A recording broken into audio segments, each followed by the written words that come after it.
Welcome back, guys. It's the Tightwad, and I'm going to show you how to take your iPhone or other types of cell phone cords that are starting to fray down near the tip and turn them into this, which will last forever. These are never going to mess up based off of the material that we're using today, and it's much simpler than you might think.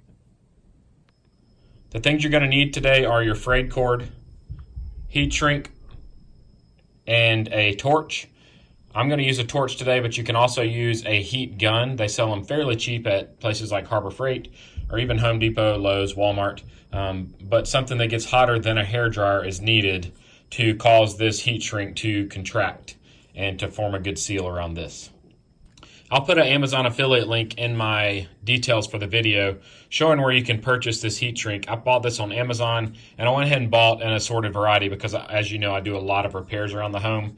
But really what you want is something big enough to fit over the head of the iPhone cord. So I've got these larger gauge heat shrink tubes here, and I'm going to go ahead and use red today because I know it'll show up a little bit better.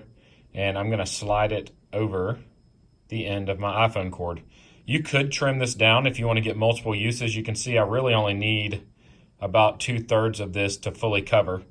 But since I have so much of it, I'm just going to go ahead and use the whole thing today, and it will protect my cord a little bit farther up. So I'm just going to slide it over right here. I'm going to move the rest of my heat shrink out of the way so it doesn't get any heat on it. And we're going to get started with the torch. It doesn't take much at all as far as heat goes from this torch because it's extremely hot. So I'm just going to lightly hit it with the torch all the way down. And you can see just with that little touch, it's already started shrinking at the top. So I'm going to rotate it and do the back side. And it shrunk down there.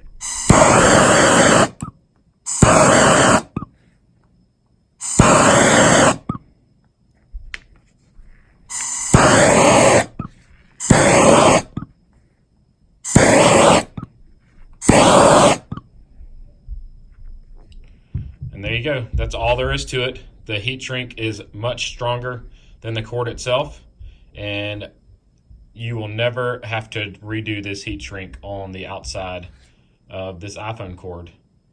Some people actually decide to go ahead and put this heat shrink tubing on when they first get their cord so it never even frays at the beginning. But iPhone cords are notorious for fraying, and the heat shrink definitely helps protect. If you found this video helpful, give it a thumbs up and subscribe to my channel. Post any questions or comments you may have in the comment section below, and I'll respond as soon as possible. Follow us on social media at Tightwad DIY on Instagram, Facebook, and Twitter. Click any of the videos shown on the screen right now and they'll open right up on your device. I hope you guys have a great day.